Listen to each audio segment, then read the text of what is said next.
दोस्तों, आज की नशिस्त में हम इस चीज़ का जायज़ा लेंगे कि पाकिस्तान में सूबा KPK, इसका पुराना नाम सूबा सरहद था, यहाँ के अवाम का फ़ैसला बाकी मुल्क के अवाम से मुख्तलिफ क्यों होता है। इस सिलसिले में मुख्तलिफ राय पेश की जाती हैं। मैं ज़रा हिस्टोरिकल पर्सपेक्टिव में देखते हुए सूबा KPK के अवाम का नफ़सियाती जायज़ा पेश करूँगा। पंजाब के एक हिस्से पर दरियाए सतलज तक जब रणजीत सिंह की हुकूमत कायम हो गई, हालांकि ये अहमद शाह दुर्रानी के बेटे तैमूर का रणजीत सिंह गवर्नर था लाहौर में, लेकिन फिर ख़ुद मुख्तार हो गया और आस्ता आस्ता उसने पंजाब के ऊपर कब्ज़ा कर लिया, सवाए अंग्रेज़ी इलाक़ों के जो दरिया सतलज के उस पार थे। 1818 में अफ़गान गवर्नर जो मुल्तान में था बागी हो गया अपने अफ़गानिस्तान के तैमूर वग़ैरह से, अहमद शाह दुर्रानी के बच्चों से। तो ये मौका गनीमत जानकर रणजीत सिंह ने मुल्तान पे हमला कर दिया और शिकस्त दे दी, और मुल्तान को डेरा इस्माइल ख़ान तक का पूरा इलाका जो इससे कबल अलग था उसको पंजाब में शामिल कर लिया।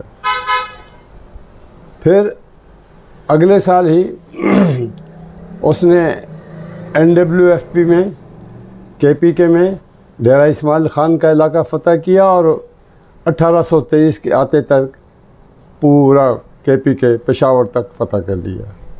याद रहे कि KPK का इलाका, मौजूदा KPK का इलाका रणजीत सिंह के हमले से पहले हमेशा अफ़गानिस्तान का हिस्सा रहा है।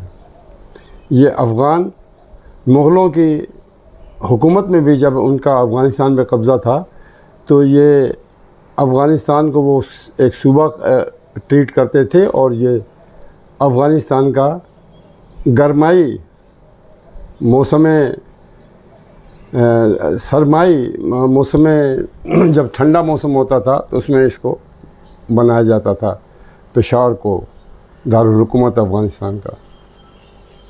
अफ़गानिस्तान क़ब्ल इस्लाम से पहले बल्कि महमूद गज़नवी के वालिद सुबुक्तगीन ने, जिसके ज़माने में कंधार पे भी राजा जयपाल वाली पंजाब की हुकूमत थी और काबुल में भी जयपाल की हुकूमत थी, तो उसने सुबुक्तगीन ने सबसे पहले KPK, कंधार और काबुल को अपनी हुकूमतों में शामिल किया। महमूद गज़नवी ने फिर इस कब्ज़े को मुस्तहकम किया।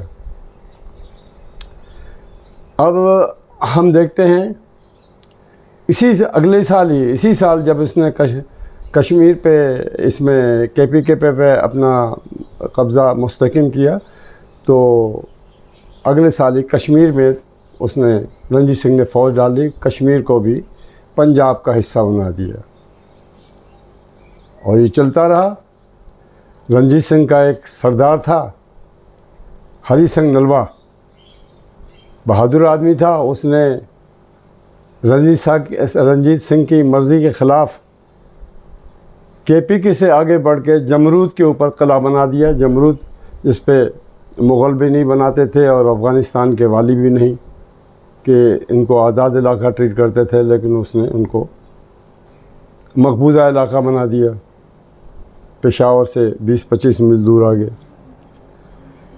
जब ये सब हालात चल रहे थे तो वक्त अपना करवट बदलता रहा। अफ़गान कोशिश करते रहे कि KPK को वापस ले सकें, लेकिन ले न सके। KPK पे दोबारा इनके कब्ज़े में जा न सका। अहमद शाह दुर्रानी का पड़ पोता था शाह शुजा, वो पेंशन पे जाके लुधियाना में मशरक़ी पंजाब में अंग्रेज़ों का दस्तनगर हो गया, क्योंकि उसको अफ़गानिस्तान से भगा दिया गया था। वो अंग्रेज़ों से मदद का ताल्ब हुआ और मुतालबा करता रहा कि उसको KPK की गवर्नमेंट लेके दी जाए, क्योंकि वो उनकी रही है। अंग्रेज़ों ने KPK की गवर्नमेंट लेने में अहमद शुजा की कोई मदद न की, बस उसको अपना पेंशन ख्वार रखा, 30 साल तक रखा। फिर अंग्रेज़ की अपनी मजबूरियाँ, क्योंकि इनका यूरोप में कभी नेपोलियन बोनापार्ट से झगड़ा होता था, कभी रूस के गर्म पानियों की तरफ बढ़ने की ख्वाहिश होती थी, तो ग्रेट गेम के हिस्से की वजह से उन्होंने एक दफ़ा शाह शुजा की मदद की कि वो जाके दोस्त मोहम्मद वाली अफ़गानिस्तान, जो उनका मुखालिफ कबीला था, उससे जाके अपनी हुकूमत ले सके। लेकिन ऐसा करने के लिए रंजीत सिंह को उसको गुज़रने की इजाज़त न देता था, इस शर्त पे एक्सक्यूज़ मी कि आइंदा उसका कभी KPK पे, मौजूदा KPK पे अफ़गानों को दावा ना होगा। उसने दावा लिख के दिया, रंजीत सिंह ने उसको रास्ता मुहैया किया, अंग्रेज़ सरकार ने मदद की, लेकिन दोस्त मोहम्मद से शिकस्त खा के वापस आ गया शाह शुजा दोबारा लुधियाना में, और बड़े पैमाने पे इसरार करने लगा कि अंग्रेज़ भी उसके साथ चलें। फिर आगे हिस्ट्री है कि अंग्रेज़ क्यों गए वहाँ पे बड़े गेट में हिस्सा लेने के लिए। लेकिन अब हम यहाँ KPK का हिस्सा देखते हैं। KPK को फिर पंजाब में ही रहा सिखों के दौर में। KPK पंजाब का इलाका दरिया सुतलत तक और मुल्तान का इलाका सारा जो था एक्सक्यूज़ मी सिखों के अमलदारी में रहा। रंजीत सिंह तो आगे बढ़ के सिंध पे भी कब्ज़ा करना चाहता था, लेकिन अंग्रेज़ों ने उससे बाज रखा था, तो इस वजह से वो हमला करने की जुर्रत न कर सका।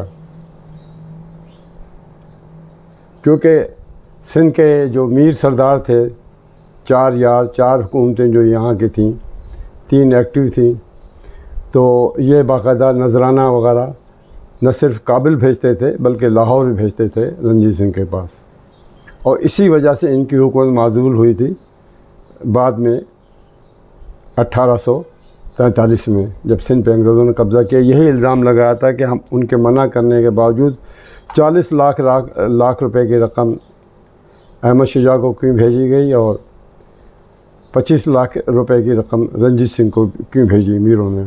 खैर वो एक अलग कहानी है। हम यहाँ अपने आप को KPK तक रखते हैं महदूद, कि इनका नफसियाती हम जायज़ा मुकम्मल कर सकें इस इलाके के अवाम का, जो अपने वोट कास्टिंग में अपनी इज़हार राय में करते हैं।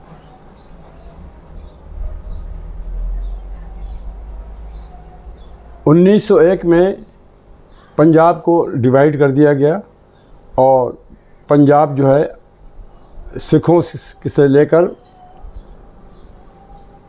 पूरा पंजाब दिल्ली तक चला गया, और आगे जाके हिमालय के तराई शिमला तक चला गया।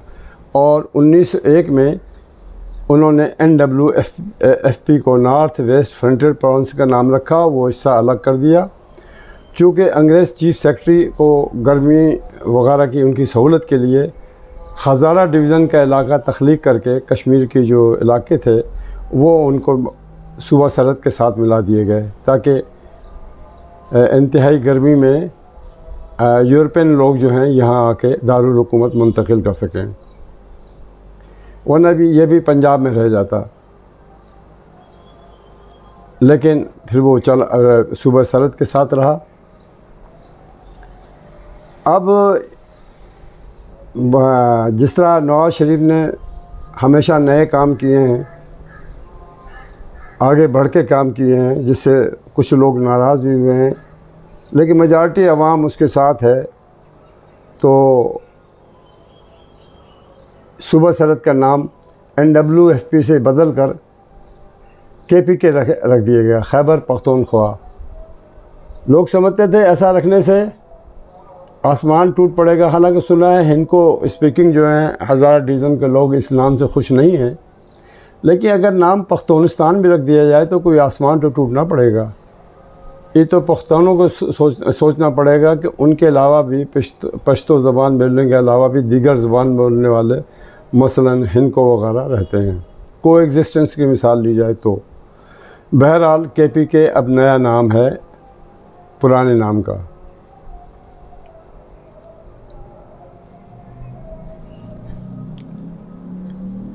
पाकिस्तान से कबल 2 इलेक्शन हुए थे पूरे हिंदुस्तान में। 1937 में जो इलेक्शन हुआ तो खान साहब की पार्टी कांग्रेस की अलायंस थी। कांग्रेस मेजॉरिटी वोट थी, 19 वोट थे आउट ऑफ 50, 19 सीटें थी आउट ऑफ 50 सीट, और बड़ी आसानी से कांग्रेस अपनी हुकूमत बना सकती थी किसी अक़लियत पार्टी को मिला के, और ऐसा ही हुआ। फिर 1940 में दोबारा इलेक्शन हुआ, मुस्लिम लीग हार गई, लेकिन खान साहब की पार्टी और कांग्रेस जीत गए। अब जो मुल्क को तकसीम कर रहे थे, जिनके पास अथॉरिटी थी, जो इलेक्शन करा रहे थे, उन्होंने कहा था ये सूरत हाल तो नहीं है, तो इसमें क्या किया जाए। तो इसमें करने के लिए उन्होंने कहा कि फिर ठीक है,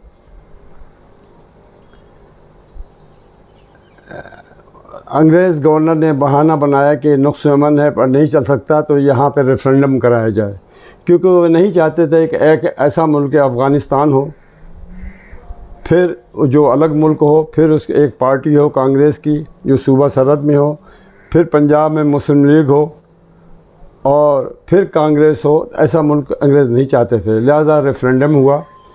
रेफरेंडम हुआ तो इसमें 99% लोगों ने वोट दिया कि पाकिस्तान में, क्योंकि रेफरेंडम हुआ ही था 2 बुनियाद पे, आप पाकिस्तान में रहना चाहते हैं या इंडिया के साथ रहना चाहते हो, तो उन्होंने कहा कि हम पाकिस्तान में रहना। 99% लोगों ने कहा, 1% लोगों ने कहा कि वो इंडिया के साथ मिलना चाहते हैं।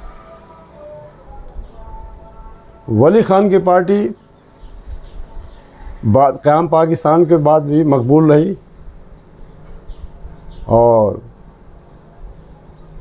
सुर्ख या लेफ्टिस्ट को लेके चलती रही, लोग इनके साथ चलते रहे, ताकि के वली ख़ान के बाद उनके बेटे इस्फंदियार वली आए।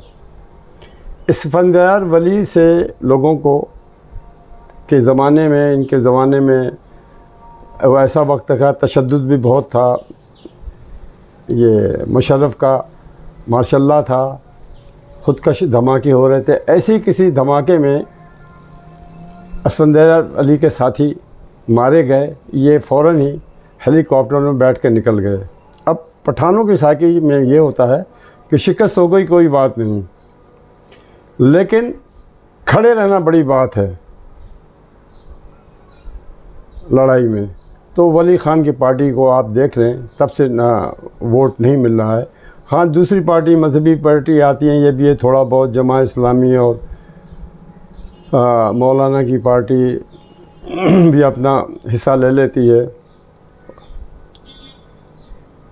मौलाना फजलुर रहमान की पार्टी। लेकिन वो बात नहीं है जो इमरान ख़ान ने की। इमरान ख़ान ने नया वर्जन दिया जो पूरे पाकिस्तान में तो पिट गया, क्योंकि नो कॉन्फिडेंस मोशन में साबित हो गया कि वो उसका अपना ना पार्टी पे कंट्रोल था, ना उसको सियासत पे कंट्रोल था, ना उसको असम्बली पे कंट्रोल था। लेकिन सूबा सरहद के अवाम मुसलसल PTI को या इमरान ख़ान को वोट देते आ रहे हैं, और ये सिलसिला जारी रहेगा ताकि के सूबा सरहद के अवाम ख़ुद बैठ के ये फ़ैसला करेंगे कि इमरान ख़ान डट के खड़ा होने वाला है या भाग जाने वाला है। अगर डट के खड़ा रहेगा तो KPK फिर साथ देगा ख़ान का, वरना KPK तो हमेशा इसकी साइकी रही है कि जो उसके साथ खड़े होते हैं KPK अवाम भी उनके साथ खड़े होते हैं। वीडियो को पसंद करें, शेयर करें और सब्सक्राइब करें। शुक्रिया।